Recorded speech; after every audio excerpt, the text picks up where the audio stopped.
Nosotros vamos a pasar de lleno a mirar al análisis a un mercado que esta mañana viene de menos a más y recibimos a Eduardo Bicho, analista independiente. Eduardo, muy buenos días.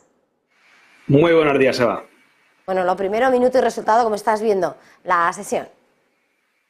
Bueno, pues de momento parece que hay muchas dudas. No sabemos si los índices terminan de definirse por seguir con las subidas o, por el contrario, dirigirse hacia niveles de soporte. Vamos a ver, por ejemplo, el caso del IBEX 25, como observamos en el gráfico. En el gráfico semanal podría estar trazando una formación de cambio de tendencia. Es una cuña alcista con implicaciones bajistas, pero hasta que no se pierda la zona de soporte, de momento la tendencia sigue siendo alcista. También da la curiosidad de que tenemos el nivel de resistencia más próximo situado en los 9.840 puntos en gráfico semanal, insisto, que es el hueco bajista que dejábamos en febrero del 2020 y que todavía no ha sido capaz de cerrar.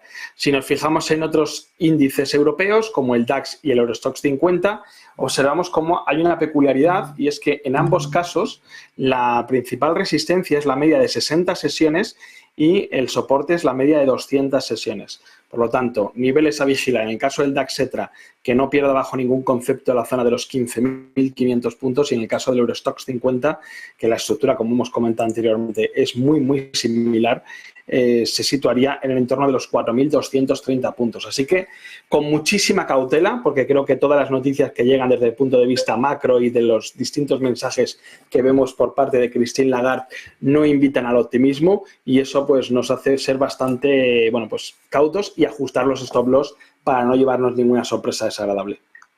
Eduardo, hoy vuelve Wall Street a la negociación tras el festivo de este lunes y las miradas las tenemos puesto sobre todo en ese futuro del Nasdaq, que además anticipa unas caídas más importantes que las que vemos en otros índices de Wall Street, y sobre todo con un momento en el que esa tecnología está siendo clave. Quería preguntarte cómo ves ese gráfico de ese tecnológico Nasdaq.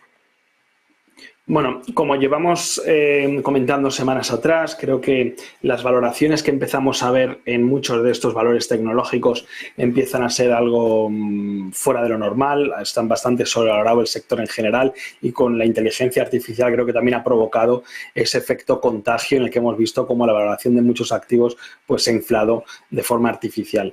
Además, observamos cómo en el gráfico de, por ejemplo, el Nasdaq Composite, que es el que tenemos aquí en pantalla, se ha comportado mejor que el resto de los índices americanos, y eso podría provocar que la corrección a corto plazo pudiera ser mayor. De momento es cierto que la tendencia sigue siendo claramente alcista. Hemos visto un periodo correctivo. A medio plazo el soporte sigue pasando por la zona de los 13.180 puntos, y a corto plazo observamos como la media de 60 sesiones podría actuar como soporte y pasa por los 13.790. Así que de momento la tendencia sigue siendo alcista, pero insisto, desde el punto de vista de la valoración de los valores que componen dicho índice, creo que sí que estamos viendo cómo están en niveles bastante elevados con respecto a la media.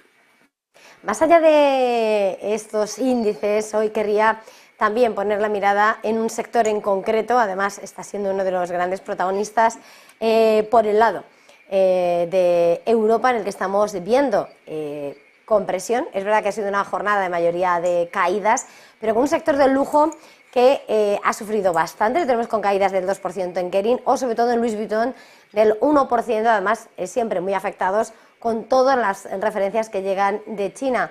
¿Cómo ves este sector y en particular en cuanto a Louis Vuitton? Bueno, como bien has comentado, ha sido uno de los sectores estrella de estos últimos tiempos. Hemos visto cómo han sido capaces de superar máximos una y otra vez. Y en el caso de Louis Vuitton, vemos cómo nos ha dado ya la primera señal de advertencia, o la primera señal de cautela. Ha sido tras la pérdida de esta tendencia alcista, que podíamos trazar desde junio del 2022, y ahora mismo, tras esa perforación, nos queda el importantísimo soporte situado en los 760 euros, media que, además de haber servido de resistencia a principios de 2022 y finales de 2021, como vemos aquí, es por donde pasa la media de 60 sesiones. Personalmente creo que si perdiese la zona de los 750 euros a cierre diario, sería buen momento para deshacer posiciones, ya que no sería descartable una corrección de mayor envergadura, sobre todo como hemos comentado al principio, después de lo bien que lo ha hecho en el pasado. En el caso de Kering, vemos como otra de las principales referencias del sector, vemos como de momento se mantiene en un rango lateral. Es cierto que las medias de 60 y 200 se han cruzado a la baja y la principal resistencia que debería superar para volver a confiar en un nuevo tramo alcista sería en primer lugar la zona de los 526 euros y posteriormente la zona de los 560. En tanto en cuanto no supere esto, todas las miradas tienen que estar puestas en el importantísimo soporte de los 435 euros, un nivel donde ya hizo el doble mínimo en mayo del 2022 y posteriormente en octubre y sirvió para rebotar, pero en el caso de perforarse esos 400,33, igual que hemos comentado antes en el caso de Louis Vuitton, creo que sería buen momento para ejecutar los stop loss, deshacer posiciones y esperar a ver hasta dónde llega una posible corrección. Y mirando, por terminar, la corrección, viendo al petróleo, el oro negro y cayendo 0,90%, tenemos al Brent 88,38 y 85,23 el West Texas. ¿Qué dicen los gráficos? Bueno, de momento sigue manteniendo ese escenario que venimos comentando semanas atrás, ese rango lateral en el que lleva inmerso prácticamente desde finales del 2022. También habíamos comentado que era curioso cómo cada vez que se acercaba a la zona de los $70 por barril anunciaban nuevos recortes adicionales por parte de la OPEP. El último fue Arabia Saudí junto a Rusia y eso es lo que provocó que finalmente fuese capaz de distanciarse de ese nivel y acercarse a la parte alta de dicho rango lateral que se sitúa en los $90 por barril.